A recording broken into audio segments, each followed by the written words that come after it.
यीशु मसीह का प्यार। परमेश्वर के धन्य नाम की महिमा हो। प्रभात मनन के सत्र 1469 में आप सभी का बहुत ही विनम्रता के साथ स्वागत करता हूं। आइए आज का मनन के लिए हम पढ़ते हैं तीमुथियुस को भेजी गई दूसरी पत्री अध्याय 2 पद 7। जो मैं कहता हूं उस पर ध्यान दे और प्रभु तुझे सब बातों की समझ देगा। कलीसिया की अगुवाई की सेवा सही तरीके से करने के लिए समझ अथवा अंडरस्टैंडिंग की अनिवार्यता है। समझ अथवा पवित्र आत्मा के द्वारा दिया जाने वाली आत्मिक रूप में बातों को समझने की बुद्धि क्षमता एक आत्मिक वरदान है। पहला कुरिन्थियों अध्याय 12 पद 8। आध्यात्मिक सच्चाइयों को समझाने के लिए ही नहीं, समझने के लिए भी यह समझ अथवा द गिफ्ट ऑफ विजडम की अनिवार्यता है। गहरी आध्यात्मिक सच्चाइयों को तीमुथियुस के साथ बांटते वक्त पौलुस इस विषय में सुनिश्चित था कि उन आध्यात्मिक सच्चाइयों को समझने की क्षमता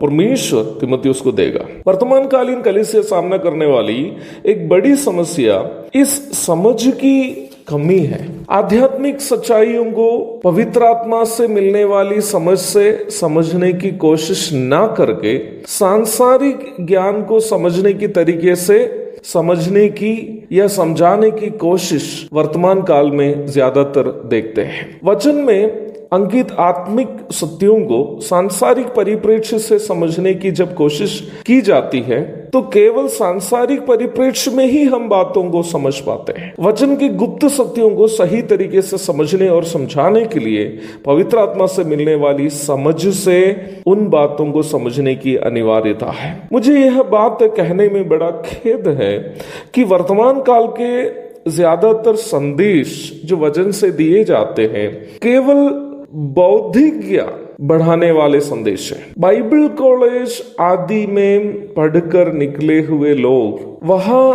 से प्राप्त तकनीकों की मदद से वचन को परिभाषित करने की कोशिश करते हैं। आप कृपया मुझे गलत मत समझिएगा कि मैं बाइबल कॉलेजों के विरोधी है, बिल्कुल नहीं। मैं बाइबल कॉलेजों का विरोधी नहीं हूं, लेकिन मैं आपको बताऊंगा कि बाइबल कॉलेज का पराजय कहाँ है। अच्छे से अच्छे बाइबल कॉलेजों में भी वचन का केवल ऐतिहासिक एवं सैद्धांतिक भूमिका ही समझाते हैं, परंतु वचन में छिपी हुई आध्यात्मिक सच्चाइयों को समझने की समझ कोई भी बाइबल कॉलेज नहीं देता है, ना दे सकता है, क्योंकि वो समझ देना पवित्र आत्मा का कार्य है। कुछ अपरिपक्व लोग जो यह सोचते हैं कि बाइबल कॉलेज से मिला हुआ ज्ञान परिपूर्ण है, आगे कुछ नहीं है। वचन को अपना सीमित ज्ञान से ही समझने और समझाने की कोशिश ऐसे लोग करते हैं। इस प्रकार के संदेश, इस प्रकार के लोगों के द्वारा दिए जाने वाले संदेश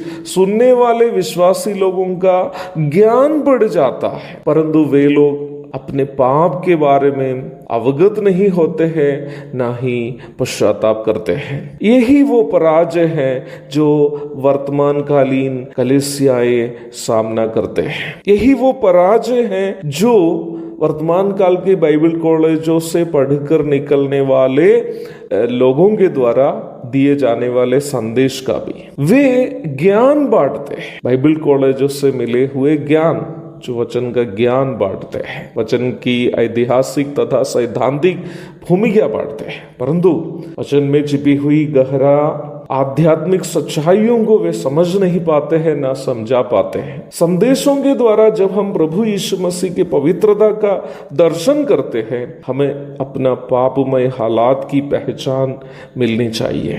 वो पहचान हमें इसलिए मिल नहीं रही है क्योंकि वचन से समझाने वाले को भी समझ नहीं है, सुनने वालों को भी समझ नहीं है। जब वचन को पवित्र आत्मा से मिलने वाली समझ से समझकर बांटते हैं, सुनने वाले लोग यीशु मसीह की पवित्रता का दर्शन करते हैं और अपना पाप की पहचान भी करते हैं। और जब अपनी पाप की पहचान करते हैं तो वे लोग अपने पाप पर पश्चाताप करते हैं। आज वचन सुनने वाले लोग क्यों अपने पाप के विषय में अवगत नहीं होते हैं, क्यों पश्चाताप नहीं करते?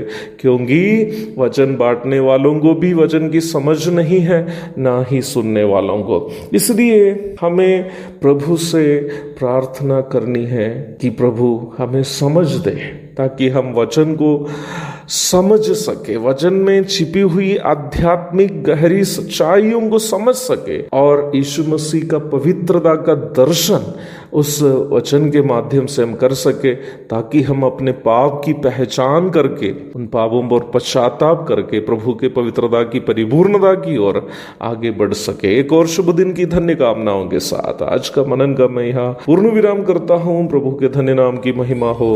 आमीन।